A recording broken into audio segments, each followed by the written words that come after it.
ಕೆಲವು ದಿನಗಳ ಹಿಂದಷ್ಟೇ ಪವರ್ ಟಿವಿ ಒಂದು ಸುದ್ದಿಯನ್ನ ಪ್ರಸಾರ ಮಾಡಿತ್ತು. ಸಕಲೇಶಪುರದ ಕಡಬನಹಳ್ಳಿಯ ಒಂಟಿ ಮಹಿಳೆಗೆ ಕಿರುಕುಳ ನೀಡ್ತಾ ಇರುವಂತಹ ಹಿನ್ನೆಲೆ ದೀಪಾ ಎನ್ನುವ ಮಹಿಳೆಗೆ ಕಿರುಕುಳ ಕೊಟ್ಟಿರುವ ಬಗ್ಗೆ ದೂರು ಬಂದಿದೆ. ಭೂ ವ್ಯಾಜ್ಯ ವಿಚಾರವಾಗಿ ದೀಪಾ ಎಂಬ ಮಹಿಳೆಗೆ ಕಿರುಕುಳ ಆಗಿದೆ. ಈ ಸಂಬಂಧ ದೂರು ಬಂದಿದೆ, ನಾವು ನ್ಯಾಯ ಕೊಡಿಸ್ತೀವಿ ಅಂತ ಪವರ್ ಟಿವಿಗೆ ರಾಜ್ಯ ಮಹಿಳಾ ಆಯೋಗದ ಅಧ್ಯಕ್ಷೆ ಡಾಕ್ಟರ್ ನಾಗಲಕ್ಷ್ಮಿ ಚೌಧರಿ ಹೇಳಿಕೆ ಕೊಟ್ಟಿದ್ದಾರೆ.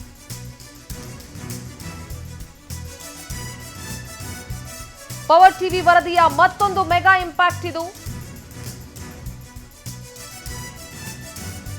ಒಂಟಿ ಮಹಿಳೆ ಇರುವ ಮನೆಗೆ ನೀರು ಮತ್ತೆ ಕರೆಂಟ್ ಅನ್ನ ಕಟ್ ಮಾಡಲಾಗಿದೆ. ವಿದ್ಯುತ್ ಸಂಪರ್ಕ ಕಡಿತಗೊಳಿಸಿರೋದು ಕೂಡ ನಮ್ಮ ಗಮನಕ್ಕೆ ಬಂದಿದೆ. ಹಾಸನ ಎಸ್ಪಿ ಜೊತೆ ಮಾತನಾಡಿದ್ದೆ, ಆ ಮಹಿಳೆಗೆ ನ್ಯಾಯ ಕೊಡಿಸ್ತೇವೆ.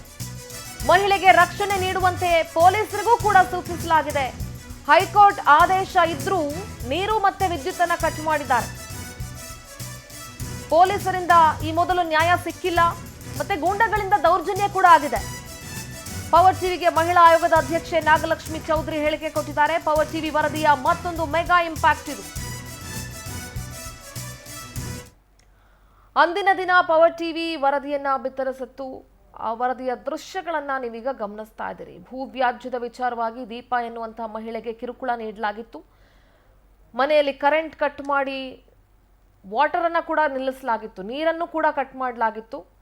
ಅವಾಚ್ಯ ಶಬ್ದಗಳಿಂದ ಹೆಣ್ಣು ಮಗಳಿಗೆ ನಿಂದಿಸಲಾಗಿತ್ತು. ಒಂಟಿ ಮಹಿಳೆ ಇರುವಂತಹ ಮನೆಗೆ ನೀರು ಕರೆಂಟ್ ಅನ್ನ ಕಟ್ ಮಾಡಲಾಗಿತ್ತು. ಇದ್ರ ಬಗ್ಗೆ ದೂರು ಬಂದಿದೆ. ದೀಪಾ ಅನ್ನುವಂಥ ಮಹಿಳೆಗೆ ಕಿರುಕುಳ ಕೊಟ್ಟಿದ್ದಾರೆ, ನಾವಿದ್ರ ಬಗ್ಗೆ ಕ್ರಮವನ್ನ ತೆಗೆದುಕೊಳ್ತೀವಿ, ಆ ಮಹಿಳೆಗೆ ನ್ಯಾಯ ಕೊಡಿಸುವಂತ ಕೆಲಸವನ್ನ ಮಾಡ್ತೀವಿ ಅಂತ ಪವರ್ ಟಿವಿಗೆ ರಾಜ್ಯ ಮಹಿಳಾ ಆಯೋಗದ ಅಧ್ಯಕ್ಷೆ ನಾಗಲಕ್ಷ್ಮಿ ಚೌಧರಿ ಮಾತನಾಡಿದ್ದಾರೆ.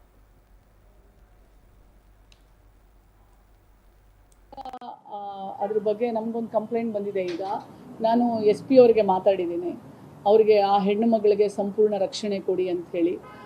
ಒಂಟಿ ಮನೆಯಲ್ಲಿ ಅವರು ತಾತ ಮುತ್ತಾತ ಅವರು ಮನೆಯವರು ಅವರ ಎಲ್ಲರೂ ತುಂಬ ವರ್ಷದಿಂದ ಅವರು ಅಲ್ಲಿ ಉಳುವವನಿಗೆ ಭೂಮಿ ಅಂತ ಹೇಳಿ ಅವರು ಅಲ್ಲಿಂದ ಒಕ್ಕಲ್ತನ ಮಾಡಿಕೊಂಡು ಅವತ್ತಿಂದ ಬಂದಿದ್ದಾರೆ. ಇವತ್ತು ಯಾರೋ ಬೆಂಗಳೂರಿನವರು ಒಂದು 100 ಎಕರೆ ಜಮೀನು ಪರ್ಚೇಸ್ ಮಾಡೋದ್ರೊಳಗೆ ಅದನ್ನು ಹೋಗ್ಬಿಟ್ಟಿದೆ ಅಂತೆ.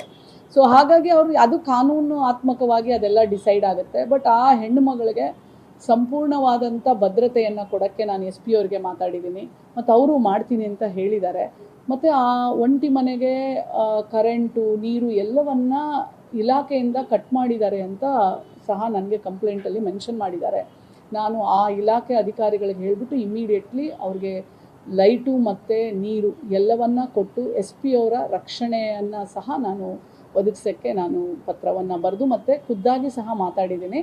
ಮುಂದೆ ಕಾನೂನಾತ್ಮಕವಾಗಿ ಏನು ಡಿಸೈಡ್ ಆಗುತ್ತೆ ಅದು ಕಾನೂನಾತ್ಮಕವಾಗಿ ಆಗುತ್ತೆ. ಬಟ್ ಈಗ ಸದ್ಯಕ್ಕೆ ಇಷ್ಟೆಲ್ಲ ಆ ಒಂಟಿ ಮನೆಯಲ್ಲಿರುವಂಥ ಆ ತಾಯಿ ಮತ್ತು ಆ ಸಂಸಾರಕ್ಕೆ ಭದ್ರತೆಯನ್ನು ಕೊಡೋಕ್ಕೆ ನಾನು SP ಅವ್ರಿಗೆ ಮಾತಾಡಿದ್ದೀನಿ. ಇಲ್ಲ, ನಾನಿವಾಗ ಅದ್ರ ಬಗ್ಗೆ ನಮಗೊಂದು ಕಂಪ್ಲೇಂಟ್ ಬಂದಿದೆ. ಈಗ ನಾನು SP ಅವ್ರಿಗೆ ಮಾತಾಡಿದ್ದೀನಿ. ಅವರಿಗೆ ಆ ಹೆಣ್ಣು ಮಗಳಿಗೆ ಸಂಪೂರ್ಣ ರಕ್ಷಣೆ ಕೊಡಿ ಅಂತ ಹೇಳಿ.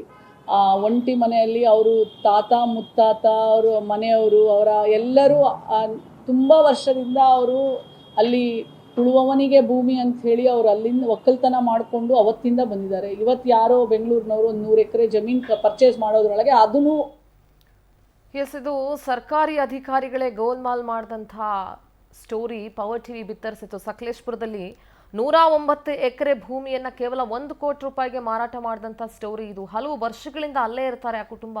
ಆದರೆ ಆ ಕುಟುಂಬವನ್ನ ಏಕಾಏಕಿ ಹೊರಗೆ ಕಳಿಸೋದಕ್ಕೆ ಈ ರೀತಿ ಎಲ್ಲ ಗೋಲ್ಮಾಲ್ಗಳನ್ನು ಮಾಡಿ ಬರೋಬ್ಬರಿ 109 ಎಕರೆ ಅಕ್ರಮ ಭೂಖಾತೆ ಬದಲಾವಣೆ ಮಾಡಿರುವಂತಹ ಆರೋಪ ಕೂಡ ಇದೆ. ಸೊ ಅಲ್ಲಿದ್ದಂತಹ ಮಹಿಳೆ ಮೇಲೆ ಸಾಕಷ್ಟು ದೌರ್ಜನ್ಯ ಕೂಡ ಎಸಗಿರ್ತಾರೆ, ಕಿರುಕುಳ ಕೂಡ ಕೊಟ್ಟಿರ್ತಾರೆ. ಮಹಿಳೆಗೆ ರಕ್ಷಣೆ ನೀಡುವಂತೆ ಪೊಲೀಸರಿಗೆ ನಾನು ಸೂಚನೆ ಕೊಟ್ಟಿದ್ದೀನಿ ಅಂತ ನಾಗಲಕ್ಷ್ಮಿ ಚೌಧರಿ ಅವರು ಮಾತನಾಡಿದ್ದಾರೆ. ಕಿರುಕುಳಕ್ಕೊಳಗಾದವರಲ್ಲಿ ಗಿರೀಶ್ ನಮ್ಮ ಜೊತೆಗೆ ಈಗ ದೂರವಾಣಿ ಸಂಪರ್ಕದಲ್ಲಿ ಜಾಯ್ನ್ ಆಗ್ತಾ ಇದ್ದಾರೆ. ಗಿರೀಶ್, ಸದ್ಯ ಇದ್ರ ಬಗ್ಗೆ ಪವರ್ ಟಿವಿ ಸವಿಸ್ತಾರವಾಗಿ ಸುದ್ದಿಯನ್ನ ಕೂಡ ಪ್ರಸಾರ ಮಾಡಿತ್ತು. ಈಗ ರಾಜ್ಯ ಮಹಿಳಾ ಆಯೋಗದ ಅಧ್ಯಕ್ಷೆ ನಾಗಲಕ್ಷ್ಮಿ ಚೌಧರಿ ಅವರು ಕೂಡ ಭರವಸೆಯನ್ನ ಕೊಟ್ಟಿದ್ದಾರೆ. ದೀಪಾ ಅವರಿಗೆ ಎಲ್ಲ ರೀತಿಯ ಒಂದು ಸೇಫ್ಟಿ ಪ್ರಿಕಾಷನ್ಸ್ ತಗೊಳ್ಳಿಕ್ಕೆ ಏನ್ ಬೇಕು ಎಲ್ಲ ರೀತಿಯ ಇನ್ಸ್ಟ್ರಕ್ಷನ್ಸ್ ಅನ್ನ ನಾನು ಅಧಿಕಾರಿಗಳಿಗೆ ಕೊಟ್ಟಿದ್ದೀನಿ ಅಂತ ಮಾತನಾಡಿದ್ದಾರೆ ನಾಗಲಕ್ಷ್ಮಿ ಚೌಧರಿ. ಏನ್ ಹೇಳ್ತೀರಿ ಮೇಡಮ್? ನಮಸ್ಕಾರ. ಫಸ್ಟ್ ನಾನು ಪವರ್ ಟಿವಿ ಮತ್ತೆ ಮಹಿಳಾ ಆಯೋಗದ ನಾಗಲಕ್ಷ್ಮಿ ಅವರಿಗೆ ಧನ್ಯವಾದ ಹೇಳ್ತೀನಿ. Thank you. ಒಂಟಿ ಮಹಿಳೆ ಮತ್ತೆ ಮಗುಗೆ ಒಂದು ರಕ್ಷಣೆ ಕೊಡ್ಬೇಕು ಅಂತ ಈಗ ನಾನು ಹೋಗಿ ಅವ್ರ ಹತ್ರ ಕೇಳ್ಕೊಂಡಾಗ ಅವರು ಇವರು SP ಅವರಿಗೆ ಮಾತಾಡಿ ಈ ಮುಖಾಂತರ ಅವ್ರಿಗೆ ಸೂಕ್ತವಾದ ರಕ್ಷಣೆಗಳನ್ನ ಕೊಡ್ಬೇಕು. ಹಾಗೆ ನಮ್ಗೆ ಅದು ಇದರಿಂದ ಕೋರ್ಟ್ ಇಂದ ಆದೇಶ ಇದ್ರೂ ನೀರು ಮತ್ತೆ ಕರೆಂಟ್ ಇದನ್ನ ಕೊಟ್ಟಿಲ್ಲ, ಇದನ್ನ ರಿಸ್ಟೋರ್ ಮಾಡಿಲ್ಲ. ಹಾಗಾಗಿ ನಾನು ಪವರ್ ಟಿವಿ ಮತ್ತೆ ನಾಗಲಕ್ಷ್ಮಿ ಅವ್ರಿಗೆ ಧನ್ಯವಾದ ಹೇಳ್ತೀನಿ ಮೇಡಮ್. ಹಾಗೆ ನನ್ನನ್ನ ಮನೆ ಒಳಗಡೆಗೂ ಹೋಗಕ್ ಬಿಡ್ತಾ ಇಲ್ಲ. ಆಲ್ರೆಡಿ ಈಗ ಆರ್ಡರ್ ಇದೆ, ಸ್ಟೇಟಸ್ ಕೊಟ್ಟಿದ್ದಾರೆ. ಅಲ್ಲಿ ನನ್ನ ಮನೆ ಒಳಗೂ ಹೋಗಕ್ ಬಿಡ್ತಾ ಇಲ್ಲ ಅಲ್ಲಿ. ಐ ಥಿಂಕ್ ಈಗ SP ಅವ್ರ ಹತ್ರ ಮಾತನಾಡಿದ್ದಾರೆ ನಾಗಲಕ್ಷ್ಮಿ ಚೌಧರಿ ಅವರು, ನೀವು ಹೇಳ್ದಂಗೆ. ನೋಡೋಣ, ಆಸ್ ಅರ್ಲಿ ಆಸ್ ಪಾಸಿಬಲ್ ಅವರು ಆಕ್ಷನ್ ತಗೊಳ್ತಾರೆ ಅಂತ ಅನ್ಕೊಳ್ತೀನಿ ನಾನು. ಪವರ್ ಟಿವಿ ಕೂಡ ಇದರ ನಿರಂತರ ಫಾಲೋ ಅಪ್ ಅಲ್ಲೇ ಇದೆ ಗಿರೀಶ್. ಧನ್ಯವಾದ. Okay, thank you Girish, power TV ಜೊತೆ ಮಾತನಾಡಿದಕ್ಕಾಗಿ. ಸೊ ಒಟ್ಟಾರೆಯಾಗಿ ಪವರ್ ಟಿವಿ ವರದಿಯ ಬಿಗ್ ಇಂಪ್ಯಾಕ್ಟ್ ಇದು. ನಾಗಲಕ್ಷ್ಮಿ ಚೌಧರಿ ಅವರು ಆ ಮಹಿಳೆಗೆ ಬೇಕಾದಂತಹ ಎಲ್ಲ ರಕ್ಷಣೆಯನ್ನ ಕೊಡೋದಕ್ಕೆ ಅಲ್ಲಿನ SP ಹತ್ರ ನಾನು ಮಾತನಾಡಿದ್ದೀನಿ ಅಂತ ಹೇಳ್ತಾ ಇದ್ದಾರೆ. ಸದ್ಯಕ್ಕೆ ಮಾಡಬೇಕಾಗಿರೋದು ಪೊಲೀಸರು, ಎಸ್ಪೆಷಲಿ ಆ ಭಾಗದ ಪೊಲೀಸರು ಇದನ್ನ ಬಹಳ ಗಂಭೀರವಾಗಿ ತೆಗೆದುಕೊಂಡು ಆ ಮಹಿಳೆಗೆ ರಕ್ಷಣೆಯನ್ನ ಕೊಡಬೇಕು. ಮತ್ತೆ ಆ ನೀರು ಮತ್ತೆ ಕರೆಂಟ್ ಯಾರು ಕಟ್ ಮಾಡಿದ್ದೀರಿ ಆ ಇಲಾಖೆ ಸಂಬಂಧಪಟ್ಟವರು ಇಮಿಡಿಯೇಟ್ ಆಗಿ ಅದನ್ನ ರೀಸ್ಟೋರ್ ಮಾಡಬೇಕಾಗತ್ತೆ.